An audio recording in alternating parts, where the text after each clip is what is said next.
अस्सलाम वालेकुम dear students. आज का हमारा एक और चैप्टर है चैप्टर 7, जिसे हम कहते हैं किंगडम प्रोटेस्टा।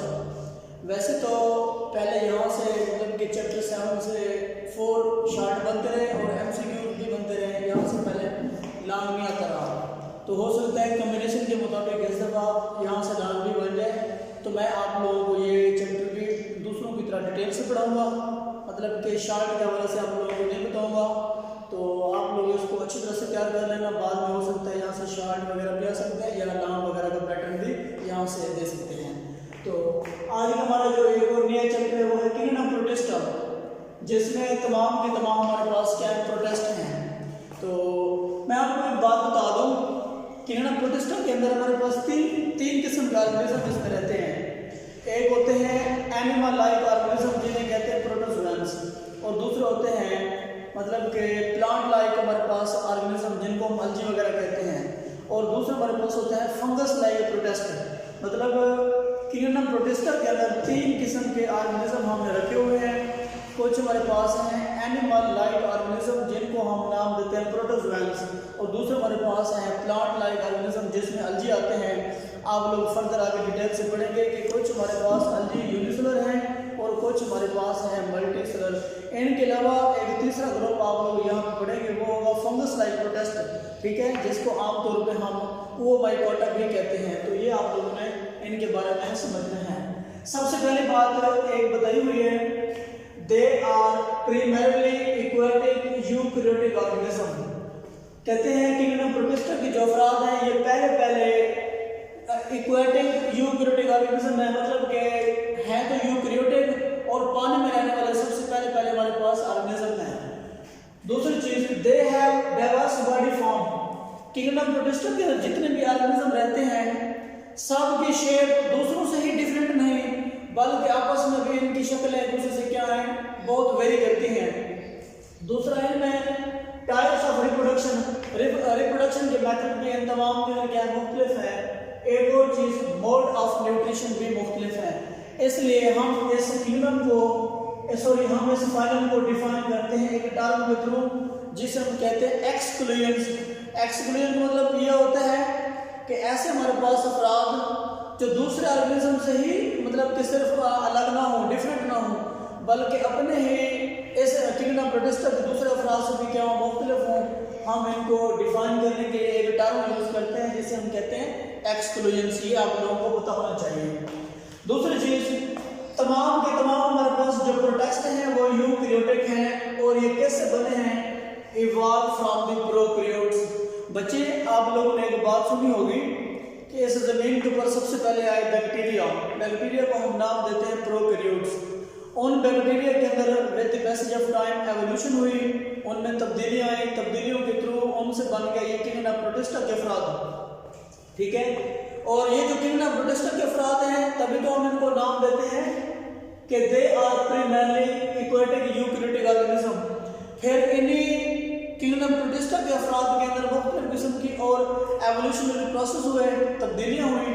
इनकी तब्दीलियों से फर्दर हमारे पास 3 किस्म के और किंगडम बने, किंगडम प्लांटी, उसके बाद किंगडम हमारे पास एनिमिलिया हो गया, और किंगडम फिंजाई के अफराद भी इन्हीं से ही बने हैं। तो तमाम के तमाम प्रोटेस्ट यूकैरियोटिक हैं, और ये बने कहाँ से प्रोटेस्ट, ये बने हैं प्रोकैरियोट्स जो कि बैक्टीरिया हैं उन्हीं से ही ये इवॉल्व हुए हैं। इनके अलावा आप लोग एक बात और बता दें, जब आप लोगों ने चैप्टर 5 के अंदर बच्चे डिटेल से पढ़ा हुआ है कि शुरू में हमारे पास तमाम ऑर्गेनिज्म के मुतालिक 2 किंगडम थे, किंगडम प्लांटी और किंगडम एनिमिलिया। शुरू में जो किंगडम हमारे पास एनिमिलिया था, किंगडम एनिमिलिया के साथ हमने इनको भी रखा हुआ था किंगडम प्रोटेस्टा के अफराद को। फिर बाद में मतलब कि इनके अंदर हमने मुख्तलिफ किस्म के लेवल चेक किए। एक था सेलुलर ऑर्गेनाइजेशन, हमने इनकी चेक की। तो मतलब कि ये सारा कुछ करने के बाद हमें ये पता चला कि जो दूसरे एनिमल हैं वो तो होते हैं मल्टीसेलुलर यूकैरियोट्स, जबकि किंगडम प्रोटेस्टा के जो अफराद हैं ये हमारे पास हैं यूनिसेलुलर यूकैरियोट्स। इसलिए ये चीज़ हमारे पास एक बेसिक क्राइटेरिया बना जिसकी बुनियाद पर हमने इनके लिए अलग से किंगडम तजवीज़ दी जिसको हम नाम देते हैं किंगडम प्रोटेस्टा का। इसके अलावा एक और बात समझो, protist are unicellular colonial and simple multicellular organism. मैंने कहा कि प्रोटेस्ट हमारे पास यूनिसेलुलर होते हैं कॉलोनी के शक्ल में रहते हैं और इनके अंदर आमतौर पर सिंपल मल्टीसेलुलर ऑर्गेनिज्म भी आते हैं। तो तमाम के तमाम जो प्रोटिस्ट हैं उनमें उनके सेलों की जो ऑर्गेनाइजेशन है, तरतीब वो किस तरह की है, वो हमारे पास है यूकैरियोटिक सेलुलर ऑर्गेनाइजेशन। मतलब कि जैसे हम हो गए, हमारी बॉडी के अंदर जिस तरह से सेल हैं, सेलों के मुख्तलिफ ऑर्गेनेल्स हैं, न्यूक्लियस है, इस तरह की तरतीब हमारे पास क्या है कि प्रोटिस्ट के अफराद की भी है। इनके अलावा आप लोग एक और चीज बता दो, protist do not develop from the blastula और एम्ब्रियो। जैसे हमारे अंदर कैरेक्टर है कौन से कि हमारे अंदर ब्लास्टुला और एम्ब्रियो की स्टेजेस मुख्तलिफ मौजूद है, इस तरह की स्टेजेस प्रोटिस्ट के अंदर शामिल नहीं है। इनके अलावा आप लोग और बात बता दो, जो किंगडम प्रोटिस्टा है, फर्दर आप लोग आगे चल के पढ़ेंगे किंगडम प्रोटिस्टा के आपके पास 4 ग्रुप होंगे। कुछ ग्रुप वो हैं जिनमें आते हैं सिंगल सेल्ड प्रोटोजोआन्स जो कि एनिमल लाइक ऑर्गेनिज्म है। दूसरे ग्रुप हमारे पास आते हैं कुछ यूनिसेलुलर एल्गी, मुख्तलिफ किस्म के एल्गी है जो कि प्लांट लाइक प्रोटिस्ट है। और तीसरा हमारे पास है मल्टीसेलुलर एल्गी जिनमें बहुत सारे सेल मौजूद हैं, ये भी हमारे पास क्या प्लांट लाइक प्रोटिस्ट है। इनके अलावा कुछ हमारे पास फंगस लाइक प्रोटिस्ट भी होंगे जिनको हम नाम देते हैं स्लाइम मोल्ड, या इनको हम कहते हैं ओमाइकोट्स, या इनको हम ओमाइकोटा भी कहते हैं। तो ये 4 आप लोगों के पास मेजर ग्रुप्स हैं जो किंगडम प्रोटिस्टा के अंदर मौजूद हैं।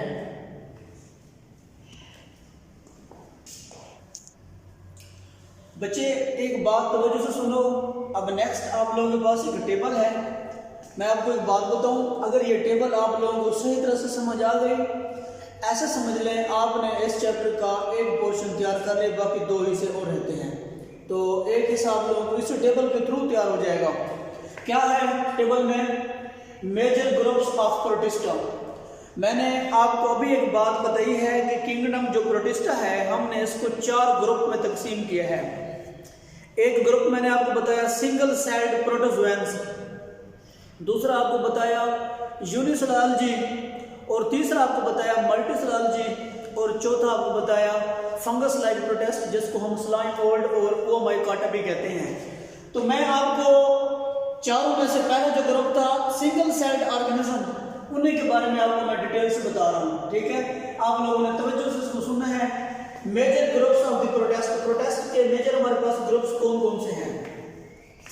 सबसे पहली बात आप लोगों ने जो बतानी है, एक टेबल बन गई, टेबल के एक साइड पे यहाँ आप लोगों ने लिख दिया कॉमन नेम, उनकी फॉर्म कैसी है, लोकोमोशन कैसे करते हैं और उनके एग्जांपल कौन सी, ये आप लोगों ने अच्छी तरह से कर लेना है।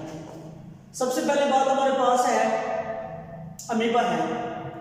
अमीबा आप उसको जानते हैं, ये हो गया अमीबा हो गया। इसकी जो बॉडी की फॉर्म है वो कैसे होती है? इनकी बॉडी यूनिसेलुलर होती है और कोई इसकी डेफिनेट शेप नहीं है। अमीबा क्या है? यूनिसेलुलर, नो डेफिनेट शेप, तो इसकी कोई खास शक्ल नहीं है और इनकी बॉडी का सिर्फ एक ही सेल है, तो हम इसको नाम देते हैं यूनिसेलुलर ऑर्गेनिज्म। इसके अलावा लोकोमोशन कैसे होती है भाई? सूडोपोड्स, इनके पास एक लोकोमोटरी ऑर्गन होते हैं जिनको हम सूडोपोडिया कहते हैं, या हम उनको आमतौर पर बोलते हैं फॉल्स फुट कहते हैं। फॉल्स फुट क्यों कहते हैं भाई? अगर फुट है तो फुट रहे, इनका फुट जो है वो कभी बनता है कभी खत्म हो जाता है, इसलिए हम इसको नाम देते हैं फॉल्स फुट या बोलते हैं सूडोपोडिया, और लोकोमोशन को हम नाम देते हैं सूडोपोड्स। इनके अलावा इनकी जो मोस्ट फेमिलियर एग्जांपल है वो एक है अमीबा और दूसरा है एंड अमीबा हिस्टोलाइटिका विच में cause dysentery in the case of human being के अंदर जो पेचिस की बीमारी कॉज करते हैं। फर्दर इनकी डिटेल आप लोग आगे चल के पढ़ेंगे। इनके अलावा दूसरा हमारे पास एक ग्रुप है वो है ज़ूफ्लैजिलेट्स। ये कौन है? ये ज़ूफ्लैजिलेट्स भी हमारे पास यूनिसेलुलर है और कुछ हमारे पास कॉलोनी की शक्ल में होते हैं। अभी आप लोग पढ़ के आ रहे हैं कि तमाम के तमाम जो प्रोटिस्ट हैं वो यूनिसेलुलर होते हैं, वो कॉलोनियल होते हैं, और वो हमारे पास होते हैं सिंपल मल्टीसेलुलर। तो ये जो ज़ूफ्लैजिलेट्स है, नाम से जाहिर है ज़ूफ्लैजिलेट्स, flagellates, zoo mean animal, flagellates ऐसे एनिमल जिनके पास फ्लैजेला हो। इनके पास 1 और मोर फ्लैजेला होते हैं। फ्लैजेला और लोकोमोटरी ऑर्गन, इनके थ्रू ये लोकोमोशन करते हैं। इनकी मिसाल में आते हैं ट्राइपैनसोमा और यूगुलिना। बच्चे आप लोग आगे चल के एक बीमारी का नाम पढ़ेंगे, स्लीपिंग सिकनेस। एक बीमारी आपको मैं पढ़ाऊंगा, स्लीपिंग सिकनेस, नींद की बीमारी। ये नींद की बीमारी को कॉज करने वाले जो हमारे पास ऑर्गेनिज्म है उनको बोलते हैं ट्राइपैनसोमा। ठीक है, इनके फैलाने वाले कुछ वेक्टर होते हैं जिनको हम सीसी फ्लाई भी कहते हैं। और हमारे पास यूग्लिना और ट्राइपैनसोमा, ये आमतौर पे किसकी मिसालें हैं? ये हैं ज़ूओफ्लैजिलेट्स की। इसके बाद तीसरा इसका एक ग्रुप है वो एक्टिनोपोड्स। एक्टिनोपोड्स, ये इनको एक्टिनोपोडा भी कहते हैं। ये भी हमारे पास हैं, यूनिसेलुलर हैं और ये भी मूव करते हैं, लोकोमोशन इनके अंदर भी कैसे सूडोपोड्स होती हैं, इनके पास भी सूडोपोड यही होते हैं। इनकी मिसालें हम आप लोगों को आगे चल के बताएंगे। इनकी मिसालों में आते हैं एग्जांपल में रेडियोलेरियंस, रेडियोलेरियंस आते हैं। इनके अलावा एक और ग्रुप है जिसका नाम है फोरामिनीफ्रॉन्स। फोरामिनीफ्रॉन्स ये भी यूनिसेलुलर हैं और इनके अंदर भी लोकोमोशन किसके थ्रू होती है? सूडोपोडिया के थ्रू होती है। इनको भी हम सूडोपोड्स कहते हैं और इनकी मिसाल में आमतौर पे आते हैं फ्रेम्स। कौन आते हैं भाई? इन्हें हम नाम देते हैं फ्रेम्स का। ये आप लोग अच्छी तरह से कर लें। और हमारे पास है एपिकम्प्लेक्सन। लफ्ज एपी का मतलब होता है चोटी। एपिकम्प्लेक्सन्स ये कौन है? ये भी यूनिसेलुलर है। इनके पास कोई लोकोमोटरी ऑर्गन नहीं है। ठीक है, इनकी मिसाल में आते हैं प्लाज्मोडियम। Plasmodium cause malaria. जब कोई मॉस्किटो हमें काटता है तो वो हमारी बॉडी के अंदर क्या डालता है? वो हमारी बॉडी के अंदर कोई पैरासाइट डालता है जिसे हम प्लाज्मोडियम कहते हैं। इन प्लाज्मोडियम के पास किसी किस्म की कोई लोकोमोटरी ऑर्गन नहीं होती। ये हमारी बॉडी के ब्लड के थ्रू, वाटर के थ्रू एक जगह से दूसरी जगह पे मूव करते हैं। इसको नाम देते हैं ब्लड करंट का। ये आप लोगों को पता होना चाहिए। इसके बाद हमारे पास है सीलिएट्स। सीलिएट्स भी हमारे पास यूनिसेलुलर है और ये मूव करते हैं by cilia. Cilia is locomotory organ. आप लोग आगे चल के पढ़ेंगे, आप लोगों ने 9th क्लास के अंदर पढ़ा होगा कि कोई हमारे पास ऑर्गेनिज्म होते हैं जिनकी शक्ल आमतौर पे ऐसे होती है जैसे कोई जूते का तलवा हो नीचे वाली साइड। तो इनको हम नाम देते हैं पैरामीशियम का। और इनके बाहर की तरफ होते हैं छोटे छोटे सीलिया होते हैं, हेयर लाइक प्रोजेक्शंस। और इन सीलिया के थ्रू जब मूवमेंट होती है तो उसको नाम देते हैं सीलरी मूवमेंट। इनकी मिसाल में आमतौर पर हमारे पास आते हैं पैरामीशियम और आता है वर्टिसिला और तीसरा हमारे पास आता है स्टेंटर। तो ये बच्चे आप लोगों को एक टॉपिक था, आप उसे अच्छी तरह से समझ लें।